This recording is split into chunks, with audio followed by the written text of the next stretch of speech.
pelajaran yang paling pertama kalau mengkaji hadis Arba'in Nawawi. Di situ ada satu hadis diriwayatkan dari sahabat Nabi namanya Abdullah bin Abbas. Pesan Nabi kepada Abdullah bin Abbas, ihfazillaha yahfazka. Jagalah Allah, Allah akan menjagamu. Maksudnya di situ, jagalah hukum-hukum Allah, jagalah perintah-perintah Allah, maka Allah akan menjagamu. Wah, saya nggak mau Pak Ustadz, teman saya menjaga hukum-hukum Allah hidupnya susah. Teman saya yang satu lagi nggak menjaga hukum Allah hidupnya kaya raya, bergelimang harta. Maka sesungguhnya yang dimaksud menurut pandangan Allah. Untuk apa dia banyak tapi tidak ada berkah. Yang kita mau adalah banyak dan berkah. Andai pun tidak banyak, sedikit tapi barokah. Berapa banyak orang mewariskan banyak sekali tapi justru anak cucunya berdarah-darah, bersimbah darah, bertumpah darah, putus silaturahim dan seterusnya.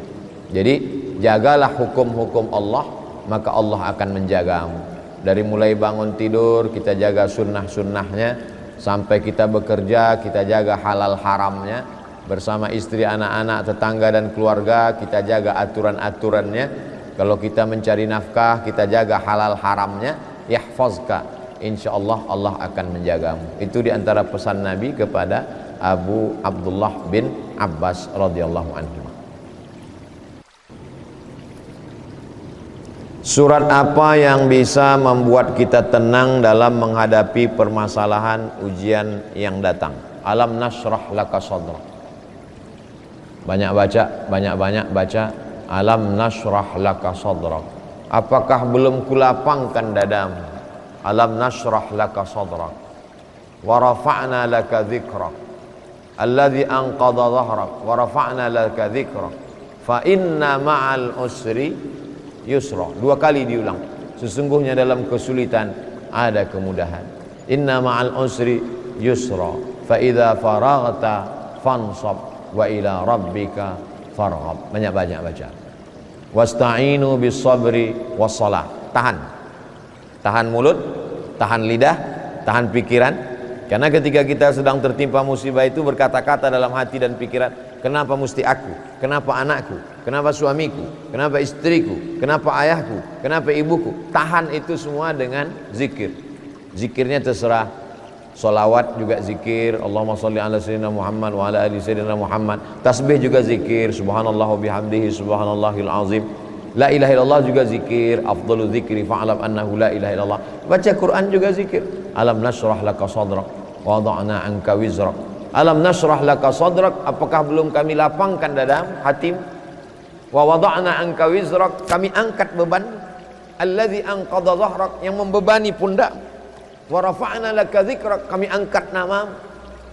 Fa inna ma'al usri yusra. Inna ma'al usri yusra. Fa idza faragta fansab wa ila rabbika farghab.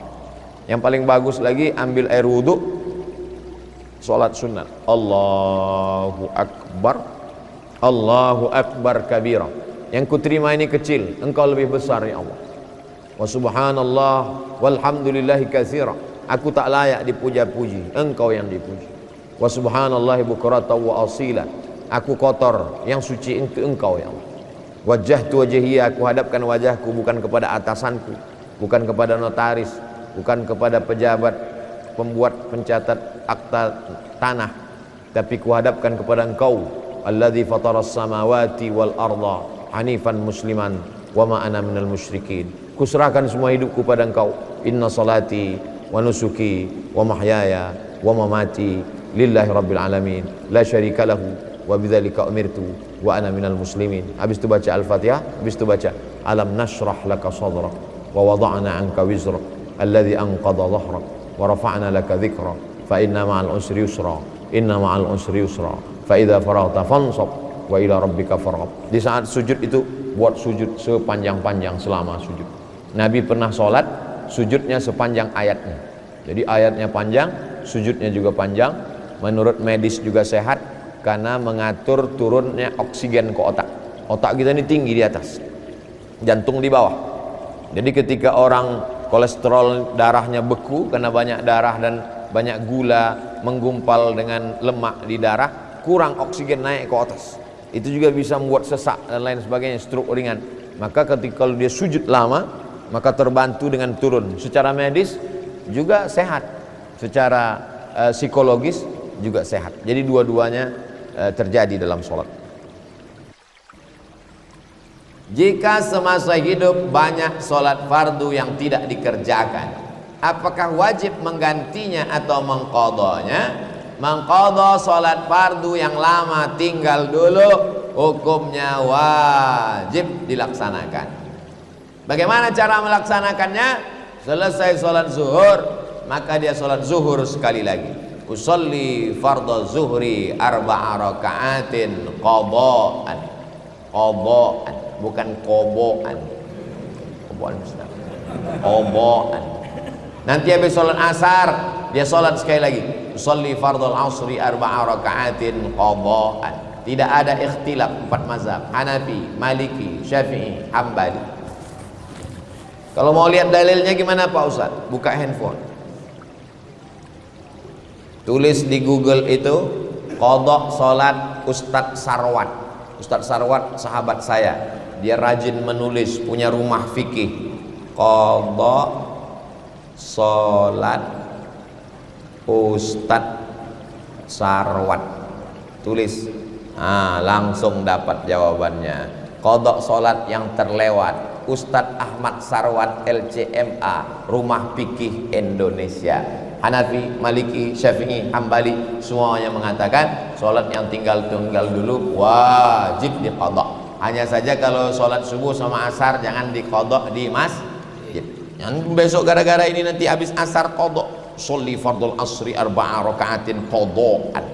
Tidak semua paham. Bapak pulang ke masjid, di masjid Bapak orang tak paham.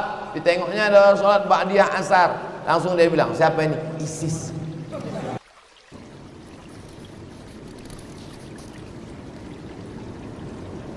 Bagaimana jika suami istri tidak pernah sholat? Itu maka dia berjodoh, sama-sama tak sholat. Sementara sudah ada anak, apakah perlu dia pisah? Oh tidak. Jadi dalam Islam prosesnya itu panjang sekali. Jadi mungkin dulu karena sama-sama tidak sholat lalu menikah, sekarang punya anak, sekarang suaminya ikut ngaji lalu sholat, atau istrinya ikut ngaji suaminya enggak sholat, atau sebaliknya. Bagaimana sikap kalau istrinya sholat suaminya belum sholat? Maka ibu punya wali. Wali ibu itu adalah ayah, kemudian kakek, kemudian abang kandung laki-laki, kemudian adik kandung laki-laki, kemudian paman, abang ayah laki-laki, dan adik ayah laki-laki. Mereka memanggil si Fir'aun yang gak sholat ini, supaya dia dinasehati. Jadi dialog. Bukan ibu yang udah ngaji lalu kemudian pulang menceramahi, bukan. Bukan mentang-mentang ibu udah ngaji, kajian ikatan notaris, lalu kemudian pulang habis pengajian dipanggil suaminya, sini sebentar bang, ya ayyuhalladzina kafaru. Mungkin bahasanya, lisannya lisan orang lain, tapi pesannya sampai. Jadi prosesnya itu panjang. Ibu jangan lupa doa, bapak juga demikian. Doa silahul mu'min, doa itu senjatanya orang beriman. Potong-potongan video Ustadz Somad, Ustadz Adi Hidayat, Gim, para asatis kiai-kiai kita kirimkan tentang tidak sholat. Man taraka sholata muta'ammidan, siapa yang meninggalkan sholat secara sengaja, faqad kafara jihara, maka kafirlah dia secara nyata. Jadi usahanya macam-macam, ada nasihat langsung, ada nasihat tidak langsung, ada doa. Tapi kalau sampai dia mengeluarkan statement, dia katakan menurut saya sholat itu buang-buang waktu saja dan tidak relevan dengan zaman, itu berarti dia murtad. Maka kalau suami murtad, menurut hukum Islam otomatis dalam Islam salah satu pihak murtad itu otomatis putus. Tanpa dia ucapkan tolak, otomatis putus. Namanya fasah. Kalau dalam hukum Islam namanya fasah, pembatalan pernikahan oleh hakim.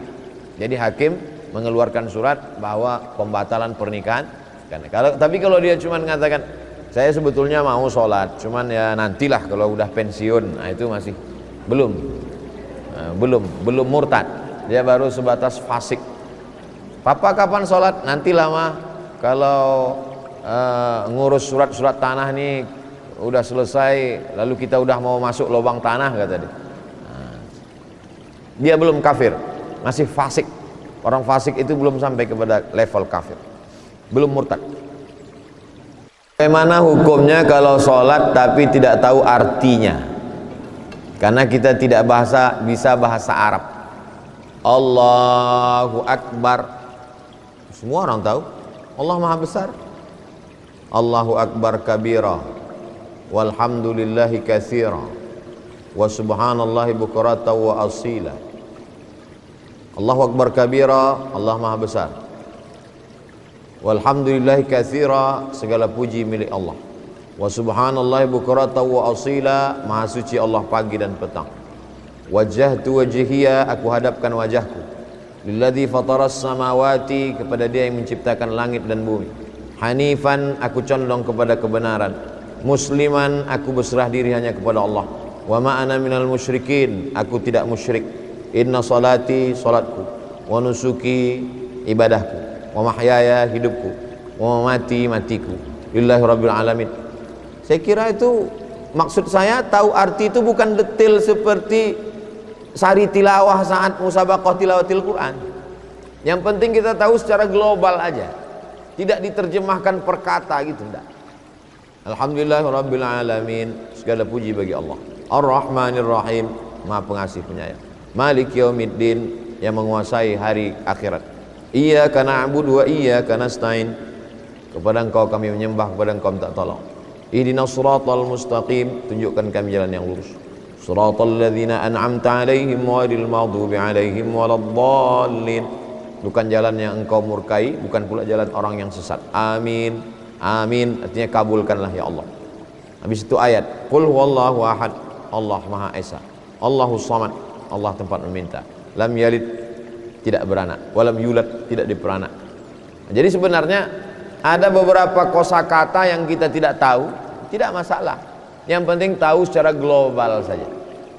Andai dia baru masuk Islam, mu'allaf, secara global pun dia tidak tahu, maka sesungguhnya salatnya diterima Allah Subhanahu wa ta'ala. Karena tidak disyaratkan mesti tahu secara mendetail. Baru masuk Islam, maka yang wajib hanya baca Al-Fatihah, karena Al-Fatihah rukun salat. Al-Fatihah pun belum hafal, maka bacalah ayat sepanjang Al-Fatihah. Sedang Al-Fatihah aja nggak hafal, apalagi yang lain Pak Ustaz. Maka ulangi satu ayat dari Al-Fatihah sebanyak Al-Fatihah 7 ayat. Bismillahirrahmanirrahim, Bismillahirrahmanirrahim, Bismillahirrahmanirrahim, Bismillahirrahmanirrahim, Bismillahirrahmanirrahim, Bismillahirrahmanirrahim. Ruku, Allahu Akbar. Subhana rabbiyal azimi wa bihamdih. Tidak hafal, tidak usah baca. Ruku saja tanpa membaca. Tapi ada tumakninah. Tumakninah berhenti sejenak, seagak-agak selama satu tasbih. Subhana rabbiyal azimi wa bihamdih. Sami Allahu liman hamidah. Belum juga hafal, seagak-agak satu kali tasbih. Subhana rabbiyal azimi wa bihamdih. Kalau dia hafal, Rabbana lakal hamdu mil'us samawati wa mil'ul ardi wa mil'u ma syi'ta min syai'in ba'di. Allahu akbar. Subhana rabbiyal azim, subhana rabbiyal a'la wa bihamdi. Allahu akbar. 8 permintaan. Rabbi firli warhamni wajburni warfa'ni warzuqni wahdini wa'afini wa'fu anni. Allahu akbar. Kemudian tasyahud, at-tahiyatul segala penghormatan, mubarakatul segala keberkahan, salawatul segala doa-doa, thayyibatul segala yang baik-baik, lillah milik Allah. Assalamu alayka ayuhan nabi wa rahmatullahi wabarakatuh. Salam untuk Nabi. Wassalamu alayna wa ala ibadillahi salihin. Salam untuk kita semua orang-orang saleh. Asyhadu an la ilaha illallah, asyhadu anna Muhammadar Rasulullah. Allahumma salli ala sayyidina Muhammad wa ala ali sayyidina Muhammad kama sallaita ala sayyidina Ibrahim wa ala ali sayyidina Ibrahim. Allahumma barik ala sayyidina Muhammad wa ala ali sayyidina Muhammad kama barakta ala sayyidina Ibrahim wa ala ali sayyidina Ibrahim fil alamin innaka Hamidum Majid. Titik. Kalau sanggup baca terus, tambah lagi. Allahumma firli ma qaddamtu wa ma akhartu wa ma asrartu wa ma a'lantu wa ma asraftu wa ma anta alamu bihi minni antal muqaddimu wa antal muakhiru la ilaha illa anta subhanaka inni kuntu minaz zalimin. Tidak dihafal per kata, tahu secara global.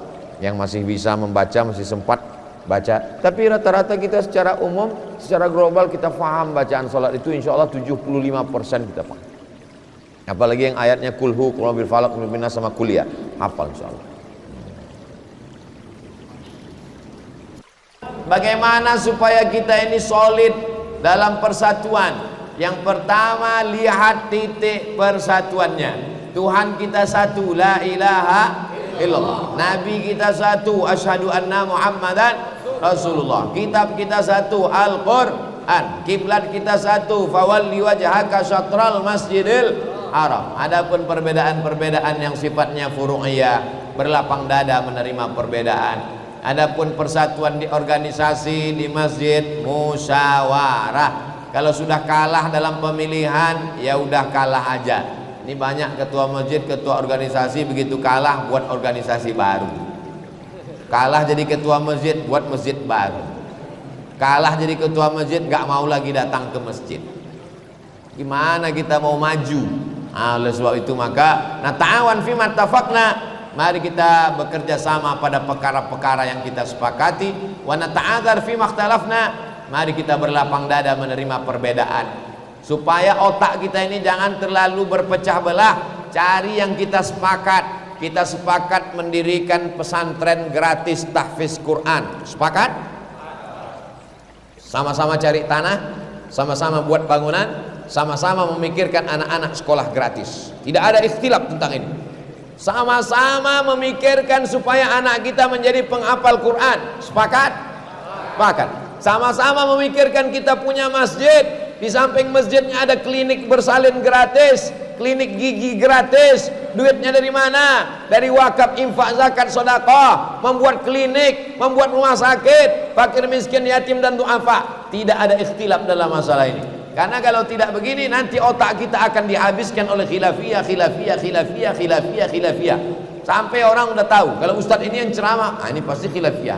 Tertulis di keningnya, ustadz khilafiyah. Mari kita cari titik-titik persamaan. Sama-sama ingin mewujudkan sekolah untuk semua kalangan. Sekarang pesantren mahal, uang bangunan tidak sanggup lagi. Orang fakir miskin mau daftar, menengok daftarnya langsung dia pingsan, mati mendadak.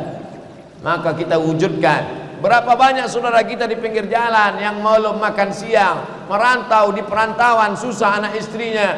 Bagaimana dia? Maka dibantu, support. Ini tidak ada ikhtilaf dalam hal ini. Saya tidak hanya ceramah. Kami dengan sahabat-sahabat kami membuat yayasan.